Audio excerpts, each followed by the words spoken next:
বিদ্যুতের যে চুক্তিগুলি আমরা করছি, যেগুলো একতরফা চুক্তি, মানে ঝুঁকি সব পাওয়ার ডেভেলপমেন্ট বোর্ডের উপরে, বেনিফিট হলো এই উদ্যোক্তাদের। মানে ক্রনিক ক্যাপিটালিজমের আপনি যদি একটা ক্লাসিক উদাহরণ খুঁজে বেড়ান, এটা পাবেন বাংলাদেশের বিদ্যুৎ এবং ব্যাংকিং খাতে।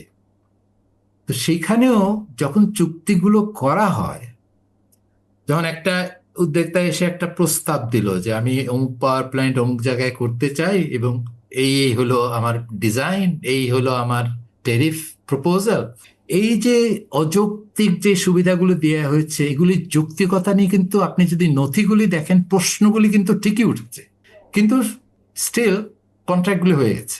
ওই জন্য আমি বলছি যে আমাদের সিস্টেমে প্রশ্নগুলি যে উঠে নাই তা কিন্তু না, পার্লামেন্টে উঠেছে, আভ্যন্তরীণ ইন্টারনাল প্রসেসে যখন মূল্যায়ন করা হচ্ছে তখনও প্রশ্নগুলি তোলা হয়েছে, কিন্তু আমি যা সিদ্ধান্ত যা করার তা করে ফেলেছি, একতরফা ভাবে করে ফেলেছি।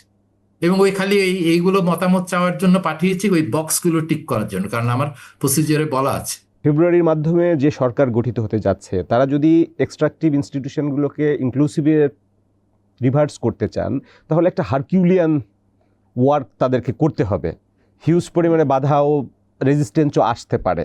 তো এখন আমাদের কোনো ইতিবাচক দিক আছে কিনা? ইতিবাচক দিক সবচেয়ে বড় হলো যে অ্যাটলিস্ট এই যে জুলাই অভ্যুত্থানের থেকে বার্তাটা কি, যে আপনি এই ধরনের কুশাসন করে দীর্ঘমেয়াদে টিকতে পারবেন না।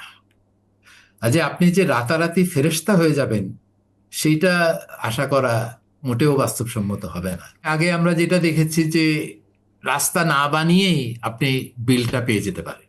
তো সেইখান থেকে মানে রিয়ালিটিকে মাথায় রেখে আমরা যদি বলি ঠিক আছে এখানে একেবারে যে সব দুর্নীতিমুক্ত হয়ে যাবে তা না, কিন্তু অন্তত রাস্তাটা বানান, যেই সময়ের মধ্যে বানানোর কথা সেই সময়ের মধ্যে এটাকে ডেলিভার করেন।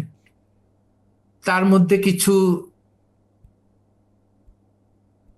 আনএক্সেপ্টেবল বাট স্টিল টলারেট করতে হবে, কিছু ওভার পেমেন্ট এর মধ্যে হয়তো কিছু স্টিল হবে, কিন্তু কাজটা করেই হবে। এইখান দিয়ে যদি আমরা শুরু করতে পারি,